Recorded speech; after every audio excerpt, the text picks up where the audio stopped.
Students, whatever homework is given to you, you have to submit it on the very next day between 8 am to 1 pm to the given WhatsApp number, and it is compulsory to submit your homework as your attendance will be marked on the basis of your submission. शुभ प्रभात बच्चों आज हम पाठ 8 व्यवहार कुशल मंद बुद्धि पाठ का animation देखेंगे, लेकिन उससे पहले हम उसके कठिन शब्द पढ़ेंगे।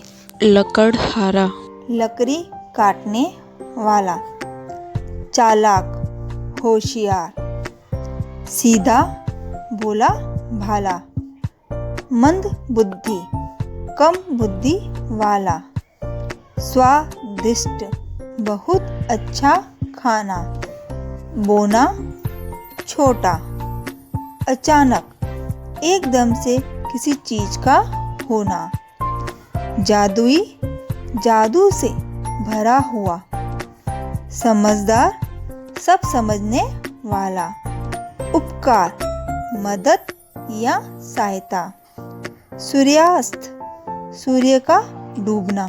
बच्चों, ये कठिन शब्द आपको अपनी हिंदी की नोटबुक में सुंदर अक्षरों में लिखना है। अध्याय 8 व्यवहार कुशल मंद बुद्धि। एक गांव में एक लकड़हारा रहता था। उसके परिवार में उसकी पत्नी और 2 बेटे थे। उनमें से एक बहुत चालाक और दूसरा बहुत सीधा था। इसलिए पति पत्नी अपने बड़े लड़के को बहुत प्यार करते थे।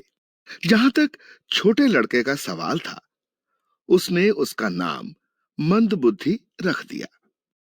एक बार बड़ा लड़का जंगल में लकड़ी काटने जा रहा था, तो उसकी मां ने उसे स्वादिष्ट खाना बनाकर दिया।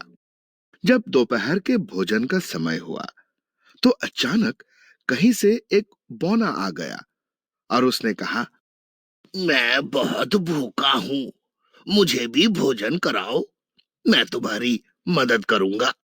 इतना सुनते ही बड़े लड़के ने चिल्लाकर कहा, भाग जाओ, यदि मैं तुम्हें कुछ भी दूंगा तो मैं भूखा नहीं रह जाऊंगा क्या? खाना खाने के बाद लकड़ी काटते समय अचानक वो लड़का पेड़ से गिर पड़ा और उसे खूब चोटें आई। ये बौने का जादुई बदला था। बड़े भाई की चोट के कारण अगले दिन मंदबुद्धि लड़का जंगल में लकड़ी काटने आया। उसे उसकी मां ने केवल रोटी तथा पानी की एक बोतल दी। फिर मंदबुद्धि भोजन के लिए बैठा तो वही बौना वहां पहुंच गया और उसी प्रकार से बौने ने मंदबुद्धि से भी खाना मांगा।